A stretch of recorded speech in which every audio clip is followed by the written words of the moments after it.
Invierno de 2060 junto a las costas de Bretaña. Una gruesa capa de hielo hace imposible la navegación.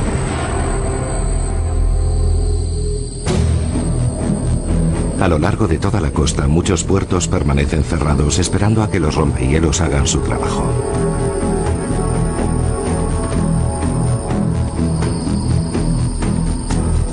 Y por tercera vez este año, la mayoría de los aeropuertos europeos han cancelado todos los vuelos y miles de aviones se han tenido que quedar en tierra.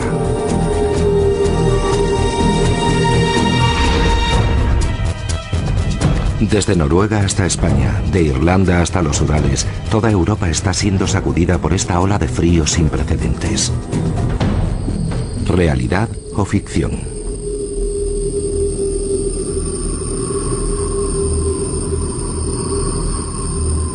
Estas alarmantes predicciones forman parte de un informe encargado recientemente por el gobierno estadounidense, en el que se contempla seriamente que las corrientes oceánicas se están debilitando y la repercusión que esto puede llegar a tener en el clima de Europa a finales del siglo XXI. La causa de este desastre, el calentamiento global. Esta catástrofe anunciada viene a engrosar la letanía de fenómenos climáticos que se han multiplicado en los últimos años. Lluvias torrenciales e inundaciones devastadoras. Olas de calor con consecuencias mortales y violentos huracanes y tifones, cada vez más frecuentes. Ejemplos suficientes para darnos cuenta del riesgo que corremos al alterar el clima de nuestro planeta. Esta vez la amenaza procede de las profundidades del Océano Atlántico, derivada de la complejidad de la corriente marina más mítica de todas, la corriente del Golfo.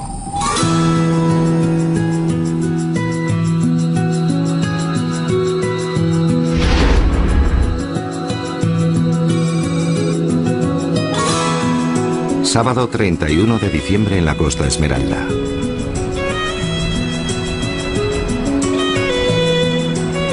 Con un tiempo en el que los carteros no deberían salir a la calle, ni siquiera los jubilados.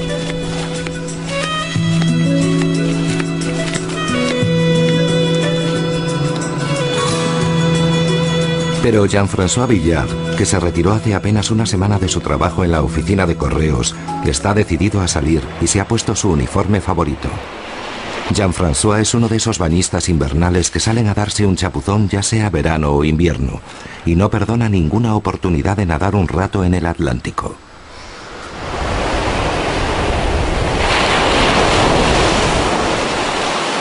Un baño de 20 minutos, pase lo que pase. Sin duda este ritual dominical sería mucho más duro si la costa de Bretaña no disfrutara de una relativa bondad del clima durante todo el año. No obstante, nuestro cartero jubilado es consciente de que hay una corriente bendecida por los dioses que le permite saltarse la misa de los domingos. En mi opinión, esto es posible gracias a la corriente del Golfo, que pasa muy cerca de Jersey, y debe calentar en cierto modo las corrientes que pasan por aquí. Unos inviernos benignos y un mar sin hielo que se debe en parte al paso de las cálidas aguas de la corriente del Golfo junto a las costas de Bretaña explican en gran medida el famoso microclima que los folletos turísticos de la zona utilizan como reclamo. Pero hay algo de lo que no cabe duda. Al otro lado del Atlántico es imposible imitar a los bañistas invernales.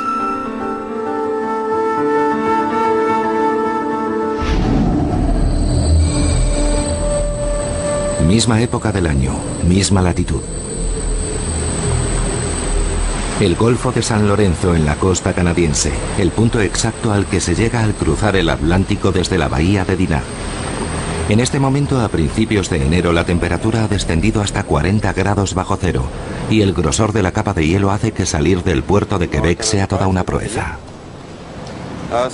¿Podemos probar? Capitán, por el momento debe permanecer del lado sur. El rompehielos de Grosellier lleva una hora tratando de despejar el canal y abrir una vía hacia el mar. Durante los próximos meses, todas las embarcaciones que se dirijan a San Lorenzo deberán tener en cuenta esta gruesa capa de hielo. Y aunque la ausencia de la corriente del Golfo puede no ser la única explicación de estos rigurosos inviernos, sus cálidas aguas habrían marcado sin duda alguna diferencia. En cualquier caso, esas aguas han dejado de lado las costas canadienses en su viaje transatlántico.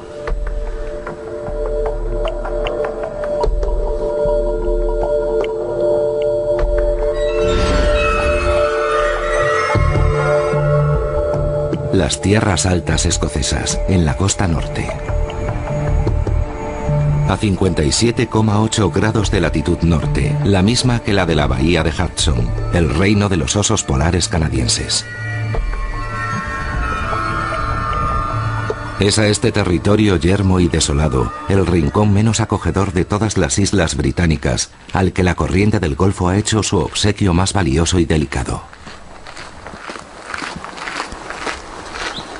Este es un arbusto, un árbol pequeño, una euforbia melífera. Se encuentra en Madeira u otros sitios similares. Tiene un olor embriagador y penetrante. Huele a miel. Esto es un Eucalyptus coxífera. Casi te imaginas que estás en Australia. También tenemos las watsonias, que proceden de Sudáfrica. Es asombroso pensar que podemos cultivar watsonia aquí. Maravillosa. Kevin Ball es un auténtico apasionado de la horticultura. Y es verdaderamente afortunado porque está a cargo de uno de los jardines más extraordinarios de Gran Bretaña, los jardines de Inverewe. Un capricho botánico en medio de ninguna parte. Los jardines de Inverewe reúnen una de las colecciones más completas de plantas exóticas de todo el mundo. Aunque estamos muy al norte, recibimos la influencia de la corriente del Golfo, que trae aguas cálidas hasta aquí y nos proporciona un ambiente más templado. Así que es gracias a la corriente del Golfo por lo que podemos cultivar estas plantas de la zona de Australasia. Si se alcanzaran temperaturas de hasta 3 o 4 grados bajo cero, para ellas sería muy difícil soportarlo. ¿En qué consiste exactamente esta corriente del Golfo? Esta benefactora que baña las costas del norte de Europa con su agradable calidez y las protege de los rigurosos inviernos que sus vecinos de enfrente, los canadienses y estadounidenses, soportan cada año. Hoy hay mucha gente en el Centro Nacional de la Constitución estadounidense en Filadelfia. El mes pasado se inauguró aquí una exposición sobre la figura más importante de la historia de la ciudad y probablemente del país, Benjamin Franklin. Esta es su familia, John Frankie, que murió a los 4 años de edad, y William a su lado. En sus visitas guiadas, Paige Talbot se deshace en elogios con este estadounidense ilustrado. Franklin no solo fue un gran inventor, y no solo del pararrayos, también fue el primer embajador de los Estados Unidos en la corte francesa, y uno de los padres de la independencia de los Estados Unidos. Pero el episodio que a esta admiradora del personaje más le gusta relatar pertenece a un ámbito totalmente distinto. La historia de la corriente del Golfo es tal vez una de las que la gente menos conoce. Muchos ni siquiera saben bien qué es la corriente del Golfo. A menos que sepas algo sobre oceanografía, es muy posible que no tengas ni idea de que Franklin tuvo algo que ver con el descubrimiento de la corriente del Golfo. Desde tiempos inmemoriales, la corriente del Golfo ha intrigado a los navegantes que se cruzaban en su trayectoria. Los balleneros estadounidenses de principios del siglo XVIII fueron los primeros que supieron dilucidar el trayecto que seguía esa fuerte corriente que atravesaba las aguas en las que pescaban.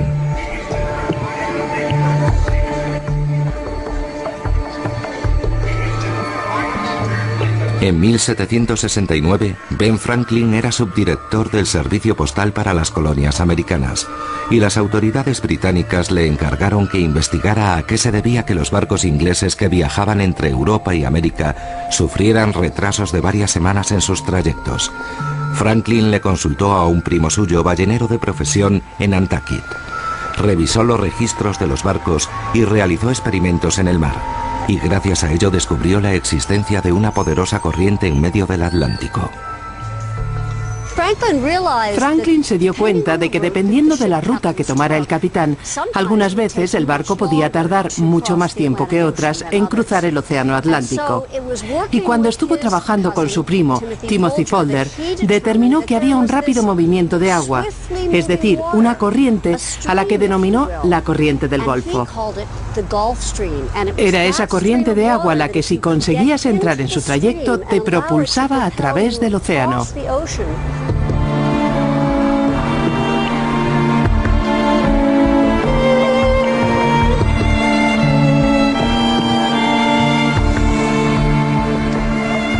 A partir de sus descubrimientos, Franklin decidió trazar un mapa exacto de este río bajo el mar. Y fue en París en 1785 donde se publicó esta primera representación de la corriente del Golfo. En el Departamento de Cartografía de la Biblioteca Nacional de Francia, en París, se conserva un valioso duplicado.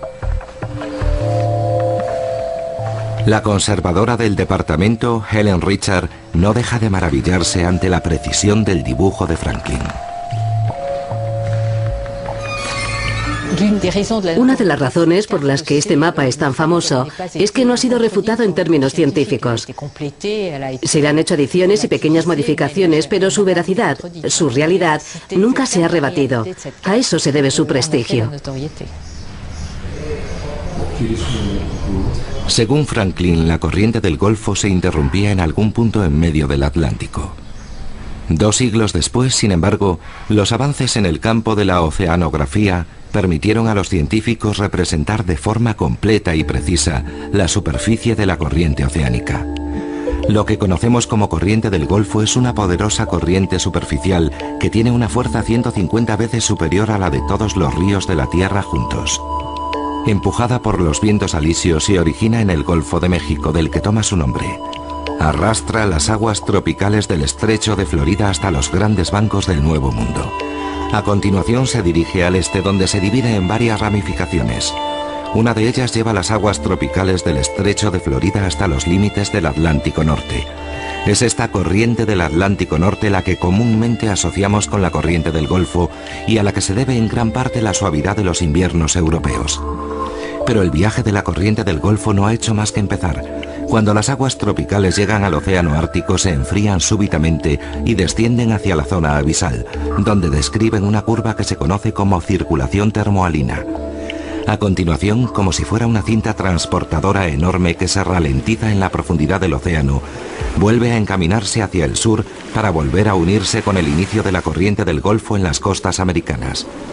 Sin esta asombrosa mecánica, los jardines de Inverewe serían un páramo yermo azotado por los vientos y los bañistas invernales de Bretaña tendrían que romper el hielo del mar para darse un chapuzón.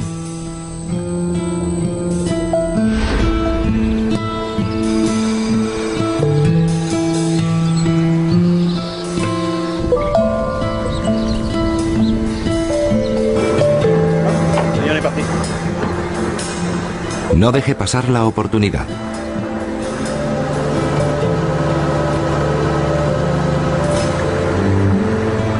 Estarán ahí tan solo unas horas, aprovechando la máxima pleamar para tratar de salir del océano y llegar al río.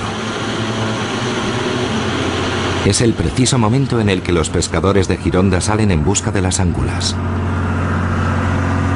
Las angulas son las crías de las anguilas, y Sebastián lleva casi 70 años pescándolas en las turbias aguas del estuario. Este diminuto pez plateado se vende por la friolera de hasta 800 euros el kilo.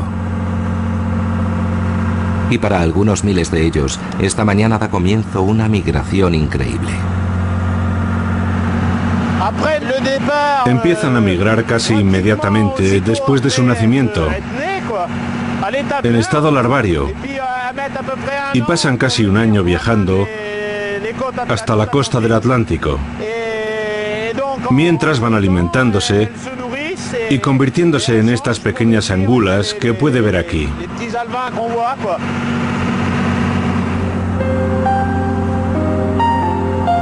En efecto, su aventura comienza al otro lado del mundo, junto a las costas de Florida, en el remoto mar de los Sargazos. Estas larvas de anguila, de solo unos pocos milímetros de longitud, responden espontáneamente a la misteriosa llamada de la naturaleza, que les llega desde las costas europeas.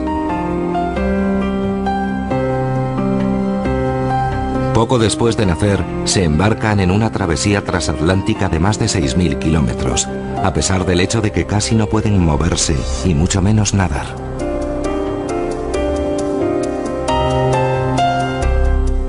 Su única opción es introducirse en la autopista oceánica, dejándose llevar por la corriente del Golfo para regresar hasta su río ancestral.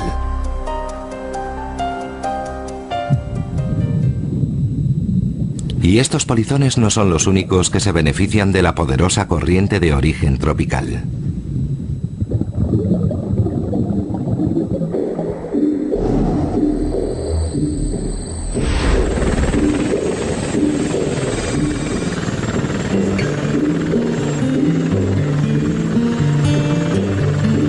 En su trayecto hacia el norte, la corriente del Golfo se encapricha de la península noruega y se entretiene recorriendo un grupo de islas con el precioso nombre de Lofoten, para alborozo de los bacalaos y de quienes los pescan. Carl Víctor bautizó su barco con su nombre, y todos los años en la misma época recorre con él cada rincón de este archipiélago. El milagro se obró hace algunas semanas. Grandes bancos de Skrei, el bacalao del Ártico, acuden puntuales a su cita en las costas noruegas.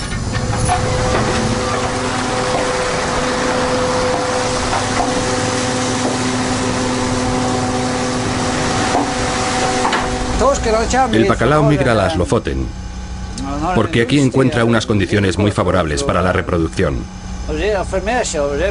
Gracias a la corriente del Golfo, la temperatura del agua es ideal. Y a los bacalaos les gustan los lechos marinos que hay cerca de nuestras costas. Las primeras capturas del barco pesquero son bastante prometedoras. Y pronto podemos comprobar que el bacalao noruego es mucho más grande que sus primos canadienses del otro lado del Atlántico, los que viven en las frías aguas de Labrador. La pesca de bacalao en las Lofoten tiene más de 1000 años de antigüedad y sigue siendo el principal medio de vida de las islas. A Carl Víctor nunca se le olvida agradecérselo a esta corriente, sin la que la presencia humana en este archipiélago del extremo más septentrional del círculo polar ártico habría sido imposible. Aquí todos sabemos que se lo debemos a la corriente del Golfo. Lo aprendimos en la escuela. Todos nosotros sabemos que la corriente del Golfo es esencial en nuestras vidas. Es un proceso eterno sin el que aquí no podría vivir nadie.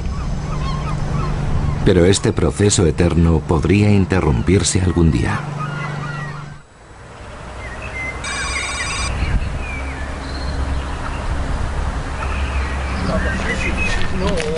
Esta terrible hipótesis se confirmó recientemente con el hallazgo que realizaron unos paleoclimatólogos, científicos que tratan de predecir el clima de mañana a partir del de antes de ayer.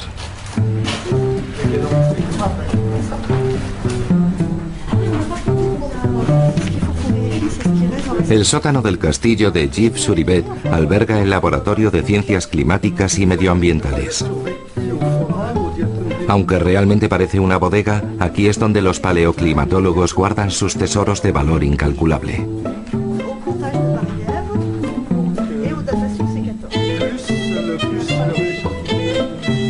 En él se conservan kilómetros de muestras de sedimento extraídas del fondo del Océano Atlántico. Pruebas inestimables que, tras haber jugado un tiempo al escondite, permiten a Elisabeth Michel y Jean-Claude Duplessis estudiar de cerca las variaciones del tiempo durante los últimos 100.000 años.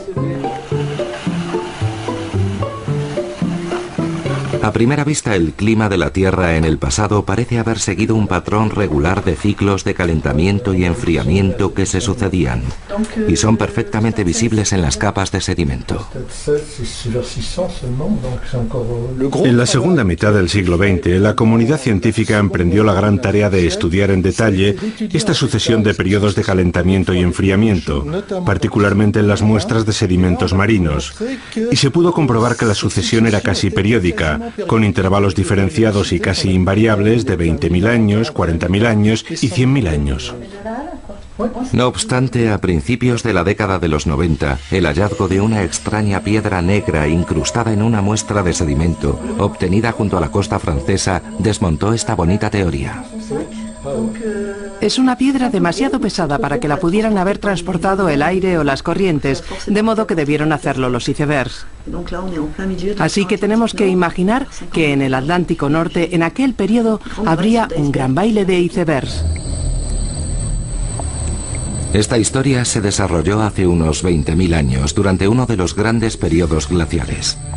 Los rápidos y violentos incrementos de temperatura hicieron que la inmensa capa de nieve que cubría Norteamérica se derritiera en poco tiempo. Esa fue la causa de que miles de icebergs surcaran el océano Atlántico. Los científicos podrían no haber sabido nunca que el hielo se había desprendido si los icebergs no hubieran actuado como pulgarcitos, dejando caer las piedras del rocoso suelo canadiense en el fondo marino próximo a las costas europeas.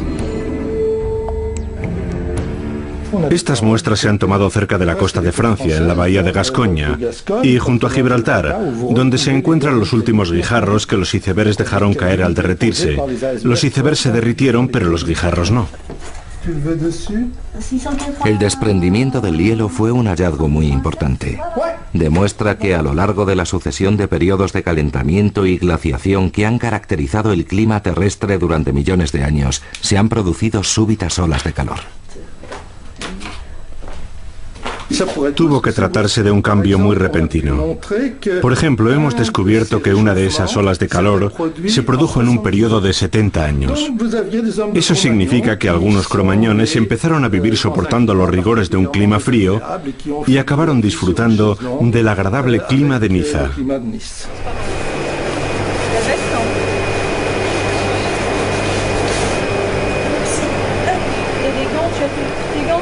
En las frías salas de laboratorio, los glaciólogos han encontrado pruebas que confirman esta teoría. Valérie Masson puede averiguar la temperatura del aire desde hace 20.000 años, prácticamente año a año, gracias a las muestras de hielo que se han obtenido en Groenlandia. Un análisis de las burbujas de aire que han quedado milagrosamente atrapadas en el hielo de hace milenios confirman que durante los periodos glaciales se producían olas de calor que provocaban el desprendimiento de icebergs.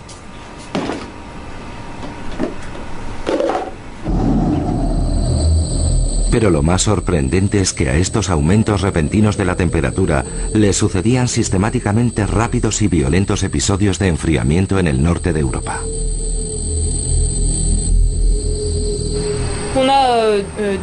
Había zonas cubiertas de hielo marino, que eran mucho más amplias que en la actualidad. En ocasiones se acercaban a las costas españolas. En el caso de Europa Occidental se corresponde con los grandes periodos de enfriamiento. Durante las fases más frías, la Tierra se cubría de hielo a latitudes tan meridionales como Dordoña, por lo que hay episodios de frío extremo que llegaban hasta el sudoeste de Francia. ¿Qué es lo que causaba estas subidas y bajadas de la temperatura? Estas olas alternas de frío y calor que duraban solo unas décadas y dejaban tantas huellas en el hielo de Groenlandia. Un oceanógrafo estadounidense fue el primero en resolver el enigma.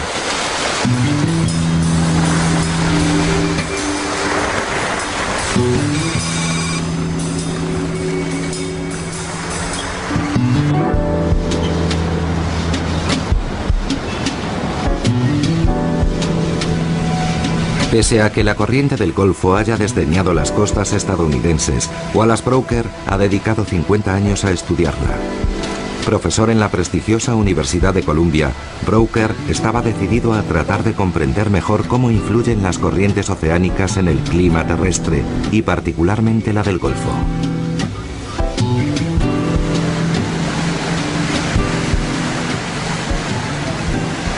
La corriente del Golfo es una gran caldera que lleva el calor tropical hasta las regiones más frías del planeta.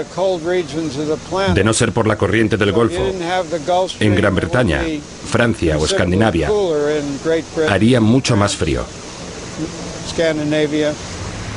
Right now we have a temperature of 42 degrees in both Newark and Central Park. Should be a nice day today. Sunny, high around 65 degrees. Intrigado por los bruscos cambios climáticos del pasado, Wallace Brooker pensó que la explicación podía estar en una disfunción de esta caldera natural que aporta 10 grados más a las costas europeas durante las estaciones más frías del año.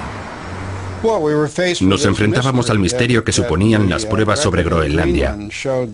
Estas oscilaciones entre un frío extremo y un frío más moderado duraban varios cientos de años y volvían a cambiar, y nadie sabía por qué. Yo pensé que en el periodo glacial tenía que estar pasando algo que estuviera interrumpiendo esta corriente, y cuando se detenía, dejaba de llevar calor al Atlántico Norte y provocaba un gran enfriamiento en Europa. Este venerable profesor trató entonces de descubrir el origen de las ramificaciones repentinas de la corriente del Golfo. La respuesta reside en el punto en el que la corriente tropical se sumerge hasta las profundidades del océano. Cuando estas aguas cálidas y saladas llegan al océano Ártico, pierden parte de su calor al entrar en contacto con el ambiente y las frías aguas que se encuentran. Y como consecuencia se produce la evaporación, que aumenta la salinidad y densidad del agua. A medida que las aguas van enfriándose y teniendo una mayor concentración de sal, se hacen más pesadas y se hunden hasta el fondo del mar para formar la circulación termohalina. Estas formaciones de aguas profundas constituyen el motor principal de la cinta transportadora oceánica y la corriente del Golfo. Pero si se perturba este delicado mecanismo, es probable que todo el sistema se interrumpa. Y eso es exactamente lo que ocurrió durante el último periodo glacial. El derretimiento de los icebergs creaba un flujo de agua dulce que diluía la sal, que es la principal causante de la densidad del agua marina. Si se diluye, no se puede formar agua profunda y la cinta transportadora se detiene. En resumen, durante el último periodo glacial nuestro planeta sufrió muchos aumentos bruscos de la temperatura. Con tan solo un calentamiento de unos pocos grados se producía el desprendimiento de los icebergs y se vertían 1.000 millones de metros cúbicos de agua dulce en el Atlántico Norte. Como consecuencia, la densidad de las aguas tropicales se reducía y no se formaban aguas profundas. Por lo tanto, si desviamos la corriente oceánica hacia el sur, se inicia una ola de frío en el norte de Europa. Es a lo que el profesor Brooker llamó el talón de Aquiles de la circulación oceánica.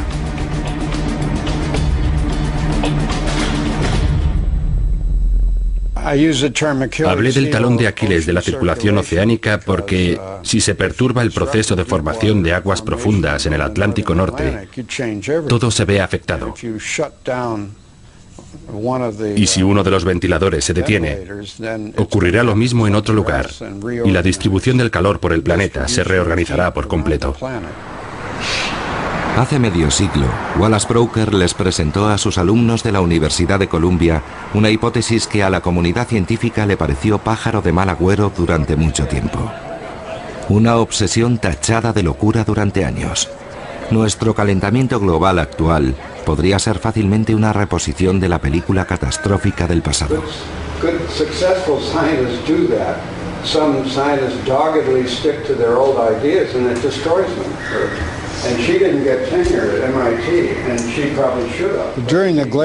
Sabemos que durante el periodo glacial hubo épocas en las que la circulación termohalina se detuvo. Y eso hizo que al norte de Gran Bretaña se formase hielo y que el norte de Europa pareciera Siberia. Hubo inviernos extraordinariamente fríos, mucho más fríos que en la actualidad. Así que la teoría es que al calentar el planeta podemos provocar que la circulación se detenga de nuevo y se vuelva a producir una glaciación.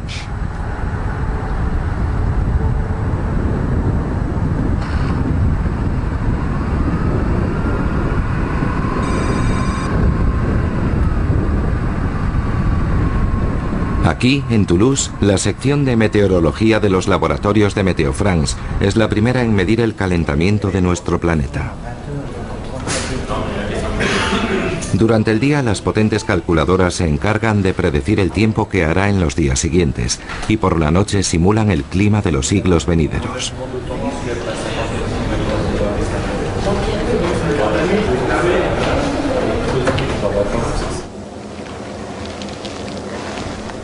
Serge Planton, un climatólogo experto de Météo France, participa en la labor del Grupo Intergubernamental de Expertos sobre el Cambio Climático que las Naciones Unidas ha creado para evaluar los datos científicos sobre el calentamiento mundial. Sabemos que el clima ha cambiado y que cambiará en el futuro, especialmente debido a la actividad humana por las emisiones de gases de efecto invernadero. Por primera vez en la historia, la humanidad está influyendo en el clima terrestre.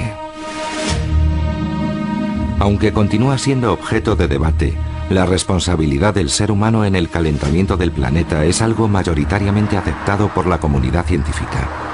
La contaminación del tráfico, la producción industrial, la deforestación e incluso algunos sectores agropecuarios como la cría de ganado son algunas de las actividades humanas que contribuyen al aumento de la emisión de gases de efecto invernadero, los principales responsables del nuevo calentamiento global. Veamos un ejemplo. Cada año se emiten más de 6.000 millones de toneladas de dióxido de carbono. Si la emisión sigue a ese ritmo, la cifra podría llegar a 20.000 millones de toneladas en el año 2050. Y sin duda el desarrollo de países emergentes como China y la India no va a contribuir a frenarlo. Esta información es suficiente para confundir a cualquier simulador informático que trate de predecir el clima futuro. Los modelos más complejos simulan una tendencia al calentamiento durante el próximo siglo. No podemos analizar demasiado los pronósticos porque aún no se sabe cómo va a evolucionar la cuestión del efecto invernadero. Pero las proyecciones muestran que el calentamiento, según los últimos pronósticos del Grupo Intergubernamental, en 2001, experimentará un aumento de 1,5 a 6 grados en comparación con 1990. En cualquier caso, hay algo seguro.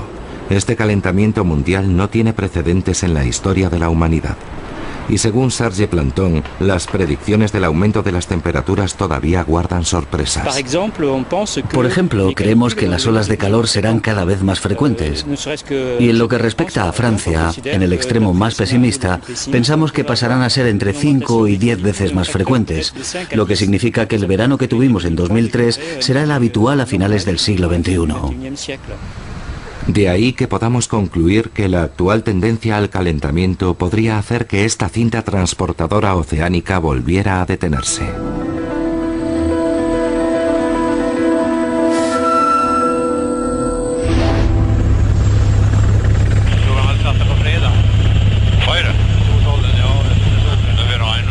Lars-Erik Eriksson hace vuelos de reconocimiento sobre el extremo meridional de Groenlandia 2 veces a la semana, patrullando sobre la capa de hielo de Narsarsuaq.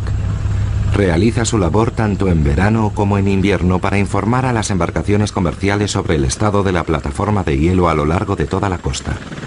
Y en los casi 50 años que lleva sobrevolando Groenlandia, Lars ha sido testigo de que las condiciones del hielo han ido empeorando en esta región del Ártico. Lo que se puede observar sobrevolando la zona es que cada año el mar permanece abierto durante más tiempo antes de congelarse completamente, en lugares donde debía haber hielo sólido.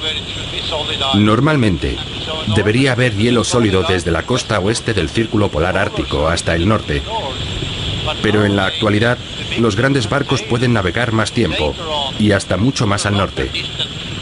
No sé a qué se debe, si al calentamiento o a otra cosa. Pero lo que está claro es que algo está cambiando. Los científicos prevén que en algún momento en los próximos 20 años, la plataforma de hielo desaparecerá por completo en verano. A esto se suma el derretimiento del casquete glaciar de Groenlandia, que está retrocediendo a un ritmo de 14 kilómetros al año, 3 veces más rápido que a finales de la década de los 80. pero sobre todo el aumento de las lluvias en el Ártico y el crecimiento del caudal de los ríos de Norteamérica y Asia producen un incremento del agua dulce que se vierte en los océanos y que muy probablemente afectará la circulación oceánica.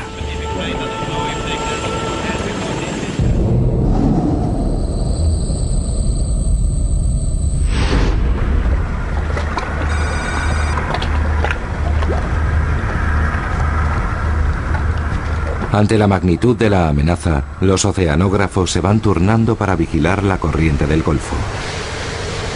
El Oceania ha pasado el último mes navegando a lo largo y ancho del mar de Groenlandia.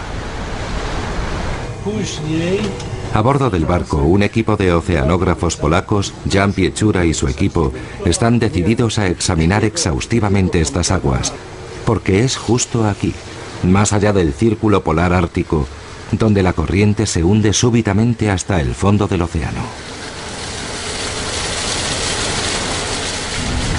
El Oceania está en su octava ronda. En estos viajes de ida y vuelta, la tripulación analiza meticulosamente la salinidad, las corrientes y las temperaturas de la superficie y la profundidad del mar.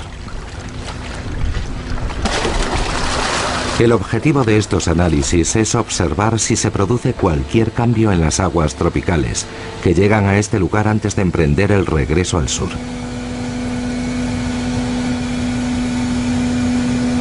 Hace poco, un equipo noruego detectó un descenso en la salinidad de las aguas profundas de regreso de la corriente del Golfo, pero los ordenadores del Oceania revelan otra sorpresa más. W tym czasie obserwujemy znaczne zmiany wody atlantyckiej. En los últimos años hemos ido observando grandes cambios en las propiedades del agua del Atlántico. Desde 2003, la temperatura del agua ha ido subiendo. Este año ya hemos observado un aumento de 0,7 grados centígrados con respecto a los resultados del año pasado. Un aumento de casi 1 grado, algo sin precedentes en la historia de la oceanografía. Este aumento de la temperatura del agua hará que la capa de hielo y la plataforma de Groenlandia se derritan más deprisa, lo que supondrá un incremento de la cantidad de agua dulce que se vierte en los océanos y una posible desaceleración de la circulación termoalina. Los primeros efectos del calentamiento global del Atlántico Norte son claramente apreciables en las pantallas de detección del Oceania y en las profundidades marinas. De modo que la pregunta ¿es posible que el calentamiento global conduzca a Europa paradójicamente a un nuevo periodo glacial?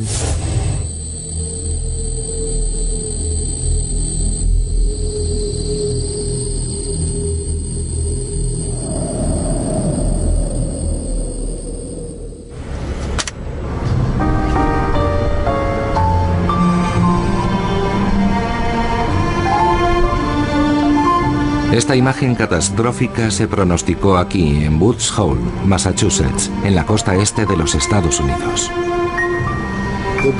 La corriente del Golfo es algo maravilloso. Es un torrente muy fuerte y poderoso que controla un montón de cosas, entre ellas el clima. Y este es un lugar perfecto para estudiarla. Está muy cerca. Y podemos llegar allí en cosa de un día. Terry Joyce es investigador en la institución oceanográfica Woods Hole, un laboratorio independiente creado en 1930. Terry lleva muchos años aprovechándose de la cercanía de la corriente del Golfo para poder hacer un seguimiento detallado y detectar cualquier cambio que se pueda producir en ella. Como muchos otros en Woods Hole, está convencido de que es muy posible que cualquier perturbación de la circulación termoalina pueda provocar una nueva glaciación.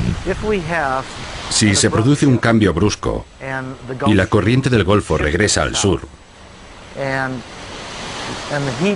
y no vuelve a dirigirse al norte como antes,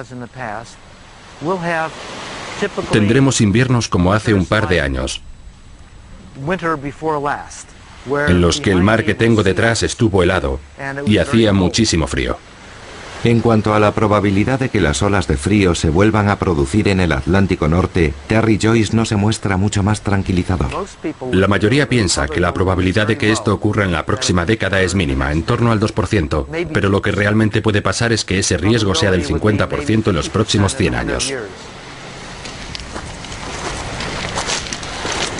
Recientemente un grupo de consultores del Pentágono se tomó muy en serio las preocupaciones de Terry Joyce y el resto del equipo de Woods Hole. En octubre de 2003, Peter Schwartz y Doug Randall publicaron un informe titulado Un cambio repentino en la situación climática y sus repercusiones en la seguridad nacional de los Estados Unidos. Este informe de 20 páginas es algo que a George Bush le hubiera gustado mantener en secreto, porque a pesar de que el título es tranquilizador, el contenido resulta demoledor. Convencidos de que el súbito cambio climático es inminente, los autores imaginan lo inconcebible. La interrupción de la circulación termohalina se producirá en torno a 2010. En Europa se alcanzarán temperaturas similares a las de Siberia, lo que supondrá la escasez de recursos hídricos y la aparición de tormentas de nieve y fuertes vientos cada vez más frecuentes. Schwartz y Randall también pronostican la escasez de alimentos en todo el continente y la migración al sur de las poblaciones de Escandinavia y del norte de Europa en busca de tierras más cálidas. En otros lugares el sistema de monzones se trastocará y sumirá a China en el caos. La subida de los niveles del mar hará que Bangladesh prácticamente desaparezca y una sequía implacable asolará el este de África. Ante la catástrofe generalizada, los Estados Unidos, que también se verán afectados por la ola de frío, adoptarán una política aislacionista y emplearán sus recursos en alimentar a su población y reforzar sus fronteras. En cuanto a la probabilidad de que todo esto suceda, lo cierto es que los autores, más que preguntarse si ocurrirá, se preguntan cuándo ocurrirá.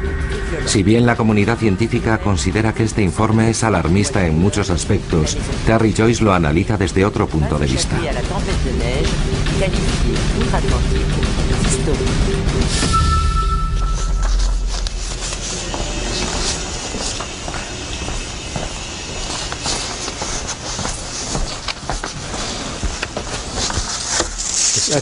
Ese ejercicio no era una predicción, sino más bien la descripción de lo peor que podía ocurrir. Ponerse en el peor de los casos, tomando las peores cifras y aplicándolas para ver cómo podría afectar eso al mundo. En la época de la Guerra Fría, cuando yo me echaba las manos a la cabeza ante el panorama de la devastación nuclear, aunque era un miedo real, también estaba basado en los peores pronósticos. Joyce les atribuye el mérito a los autores del informe, sobre todo por haber mostrado interés en las terribles consecuencias que estos cambios bruscos del clima podrían tener en todo el planeta. Sería muy positivo que los responsables de otros países o los comités de expertos de otros países hicieran ese mismo ejercicio, porque si vivimos un cambio tan repentino, no va a ser algo que solo afecte al tercer mundo, nos va a afectar a todos.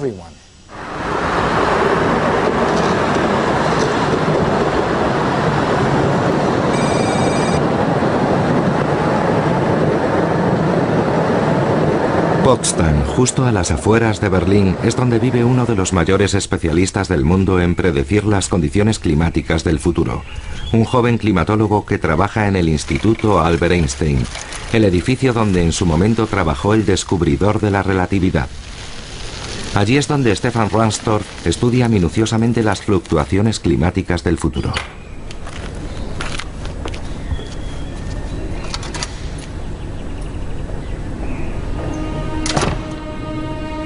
En el sótano del instituto hay un ejército de ordenadores que trabaja sin descanso, analizando los datos científicos que se recogen sobre la velocidad de las corrientes, su salinidad, la temperatura del aire y el grosor de las capas de hielo.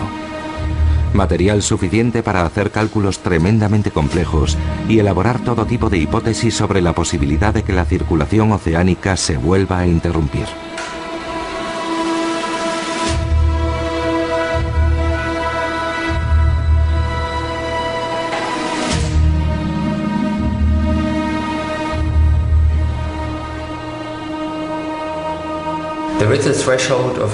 La cantidad de agua dulce que se puede verter al Atlántico Norte tiene un límite, y si se excede, la circulación oceánica se interrumpirá. Creo que en el peor de los casos el límite se excederá durante este mismo siglo, en la segunda mitad, si no detenemos el calentamiento global a tiempo. Lo único que sabemos es que nos estamos aproximando a ese límite porque la cantidad de agua dulce que se introduce al Atlántico está aumentando y la salinidad ya se está reduciendo. Para hacer este pronóstico tan preocupante, Stefan Rahmstorf tiene en cuenta que gran parte del casquete polar de Groenlandia se está derritiendo, lo que supone un 70% de las reservas de agua dulce del planeta. Es una hipótesis bastante probable si el calentamiento global continúa avanzando al ritmo actual. El resultado es un panorama de cambio climático mundial en los próximos siglos que nos presenta la situación como si ya estuviéramos ahí. La interrupción de la circulación oceánica se produciría en la segunda mitad de nuestro siglo, provocando el enfriamiento del norte de Europa. El calentamiento generalizado del planeta compensaría inicialmente la pérdida de estos pocos grados, pero solo sería una ligera prórroga, porque a medida que se acercara el año 2300, el agotamiento de las energías fósiles como el petróleo y el gas supondría la reducción del calentamiento global y haría que el Atlántico Norte se enfriara definitivamente. A la larga, si los niveles de dióxido de carbono vuelven a reducirse en los siglos venideros, pero la circulación oceánica del Atlántico sigue parada, se podría producir el enfriamiento de Europa, que experimentaría un descenso de varios grados con respecto a las temperaturas actuales. Todavía no estaríamos hablando de un periodo glacial en sentido estricto, pero, por ejemplo, la agricultura en Escandinavia sería prácticamente inviable. Los pronósticos de este equipo alemán no vaticinan el fin del mundo para mañana mismo, pero sí para el día siguiente. Además, predicen que estos cambios tan repentinos se producirían a consecuencia de una nueva desaceleración de la cinta transportadora oceánica. Estamos bastante seguros de que se producirá una grave perturbación de los ecosistemas del Atlántico Norte, que dependen en gran medida del aporte de nutrientes que proporcionan estas corrientes.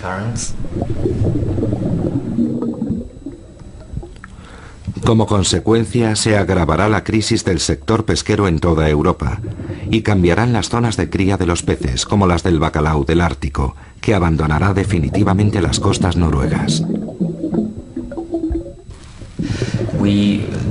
Sabemos que en las costas del Atlántico Norte, el aumento del nivel del mar superará en 1 metro la media mundial. Sencillamente debido a que cuando la corriente cambie, la superficie de los océanos terrestres se reorganizará, lo que en este caso significa que el nivel del mar aumentará en el Atlántico Norte y disminuirá en el Atlántico Sur. Solo 1 metro más. Lo suficiente para que las pobladas costas de los Países Bajos, el Reino Unido e incluso Francia se vean amenazadas. En Potsdam, a unos 500 kilómetros del mar, la población parece haberse dado cuenta del riesgo que implica el cambio climático. Hay multitud de bicicletas y tranvías que lo atestiguan. Pero no es suficiente para tranquilizar a Stefan Rahmstorf, a quien lo que más le preocupa es lo despacio que avanzan las decisiones políticas, en concreto las que han determinado que Europa reduzca las emisiones de gases de efecto invernadero en un 75% para 2050. Creo que los políticos todavía no son conscientes de la urgencia del problema. Las palabras son una cosa, pero las medidas demuestran que no están poniendo demasiado de su parte. El tiempo se acaba y tal vez solo tengamos 10 años más para invertir la tendencia y comenzar esta transición fundamental en el sistema energético y avanzar hacia una mayor eficiencia en el uso de las energías renovables. Pero si perdemos otros 10 años y no hacemos nada, el futuro me preocupa realmente. 10 años para cambiar la situación. 10 años para combatir el cambio climático del planeta, algo que representa tantas amenazas para las nuevas generaciones. Estadísticamente, mi hija va a vivir hasta el año 2100 y como ella, todos los niños nacidos en los últimos años. Y a mí me preocupa mucho el mundo en el que van a vivir. Y si no abordamos estos problemas en los próximos 10 años aproximadamente, y no nos lo tomamos realmente en serio, creo que a finales de este siglo el planeta va a estar irreconocible. Va a ser un sitio completamente distinto y no creo que vaya a ser un buen hogar para ellos. La producción industrial solo representa 1/4 de las emisiones responsables del calentamiento del planeta. La vivienda, el transporte y las actividades cotidianas del ser humano contribuyen al resto.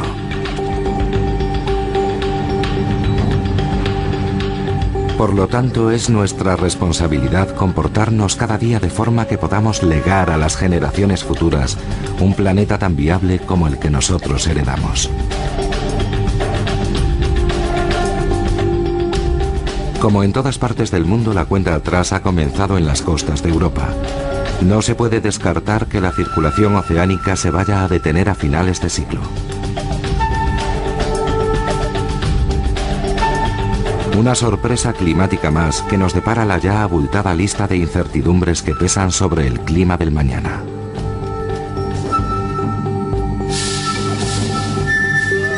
En cualquier caso, hay algo de lo que no cabe duda alguna.